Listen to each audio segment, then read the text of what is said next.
Hello. Today we are going to be looking at the subreddit AskReddit. I have a feeling you are going to love this one. What is a minor inconvenience that absolutely destroys you? Being interrupted when I'm just barely starting to talk. A few years ago I was in a conversation with a friend of mine and his friend, and I'm a bit of a wallflower so I don't mind listening and not talking much, but after a long story told by my friend's friend and an audible pause I started to say something I really wanted to share. Couple words and I get blatantly interrupted by that same person. My friend is really nice and asked me later what I was going to say, but that really upsets me, especially because I barely said a word at that point. Sorry, I just really needed to share this, haha. I have this thing that happens where if someone interrupts me before I can make my point, I end up not wanting to say anymore. I do this. I feel like if you weren't ready to hear it when I was ready to tell it, you have no right to hear my awesome story about my dinner party with Prince, Keanu, Ellen, Stephen, Fry, and Yoda. F you. I want to hear about your dinner party. Hey, I've got that thing too. Hey, did you know this thing that is totally unrelated to what you're talking about, and therefore indicative that I am not even trying to listen to what you're trying to say? And since you're here, let me tell you all about my day and about all the people that you don't know and couldn't possibly care one bit about. When my girlfriend talks, she just keeps going. I clocked her at 7 minutes straight without stopping, and I swear there are times she goes even longer. The only way I can have a conversation with her is by interrupting. If you're a fan of epic narrative stories though, she is great. I have a customer at work like this. She will call up to tell you she's on her way and talk for ages. 10 minutes is a short conversation, but they usually last 20 plus. A few times I've had to text my coworkers to not pick up the phone, then call the other line so she hears it ring and I have a reason to quickly end the call. I have had to literally hang up on her going on about, oh yeah, I know you guys are busy and of course you have to get that and sigh. She also assumes a lot about people, so today I got a 7-minute description of a car that I would absolutely love to buy, no, for many, many reasons. When I plopped down on the couch and put my feet up only to find I left my drink in the kitchen. On top of this, when you get into a comfortable position in bed only to realize you forgot to do something. Or have to pee. Then you try to use the Force, then curse the world for not being a Jedi. You are then found dehydrated to death weeks later. I constantly leave my cutlery beside the cooker when I sit down to eat, might have been using them to serve up. I try my hardest to use magneto power to make them come to me at the table, but it hasn't worked yet, frown. Yet. My daughter is old enough to go get stuff like that for me now. Problem is she's also old enough to not want to sometimes. When I plop down on the couch and put my feet up only to have my wife ask me to do something. Usually to get her drink she forgot in the kitchen. Laying down to go to bed and getting comfy and then seeing the glow under the bedroom door of a light this dumbass forgot to turn off. My secret is to keep all the lights off and just have night lights. Someone just like me, this also makes it harder to see how much I need to clean. There are no cobwebs here.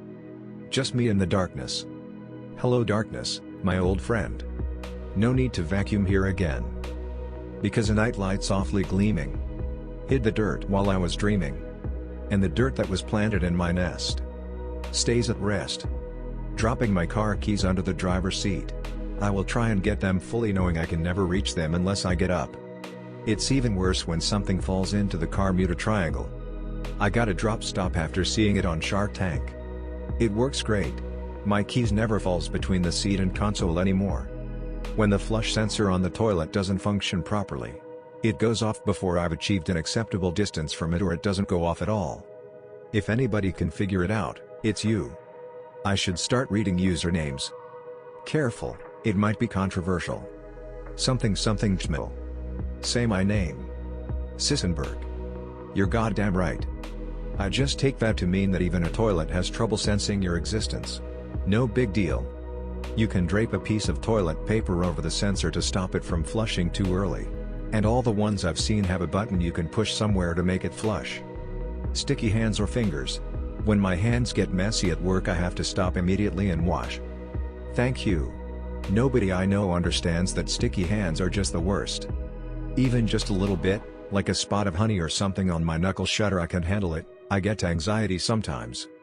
I'm glad I'm not the only one who hates sticky things on me. I often contemplate the pros and cons of sunburn versus having to go through the stickiness of applying sunscreen. Yeah, this is a weird one for me. I don't mind being dirty, spent nearly every weekend camping as a kid, etc. But for some reason, if my hands are sticky/covered in something, I have to wash it off. I avoid big burgers at restaurants for this reason, because I just know the juices are gonna run all down my hand and it's the thing worst. I love burgers, but I just can't bring myself to get them that often. I end up eating it as fast as I can and running to the bathroom to wash my hands/face/forearms. My wife, on the other hand, just sorta rubs it off with a napkin and it's no big deal and carries on with her day, and I don't understand it. Every single site in the world now wants me to log in. Why? Also, the passwords for our site that you will visit once every 2 years have to be exactly 16 characters long and must include the word bun, and an emoji of a kind of fruit.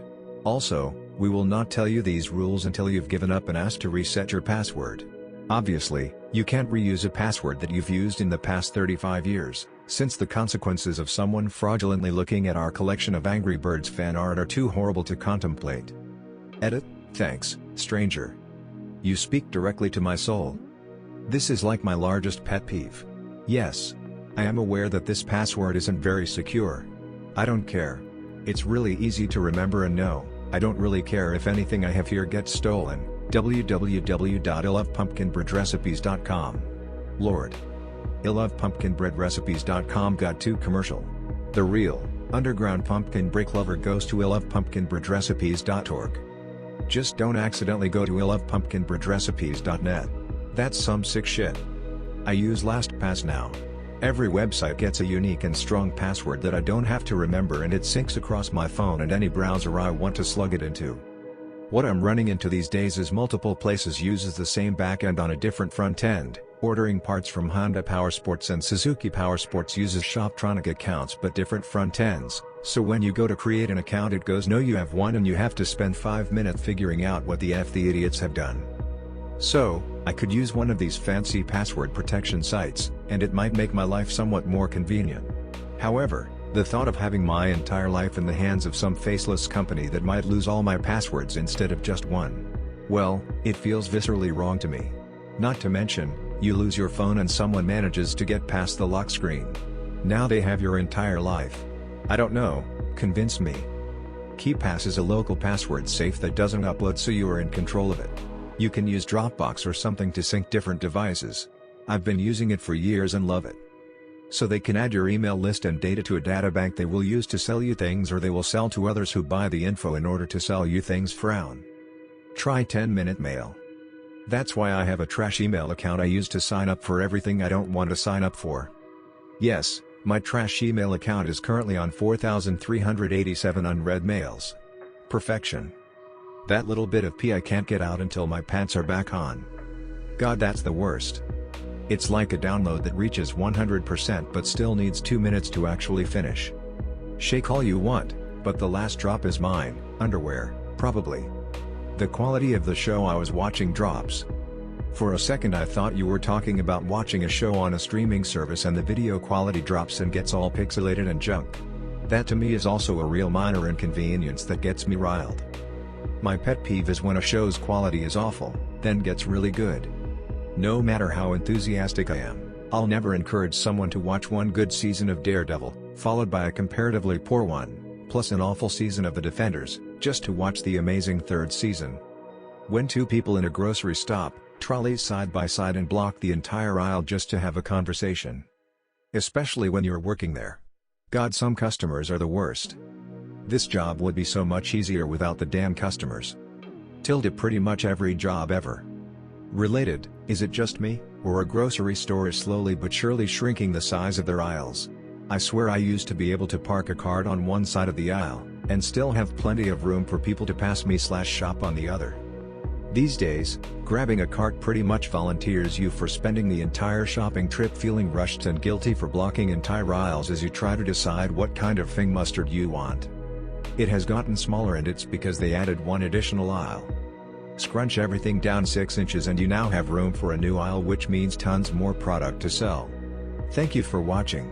If you liked the video, like, comment what other subreddit you will like me to do, and subscribe.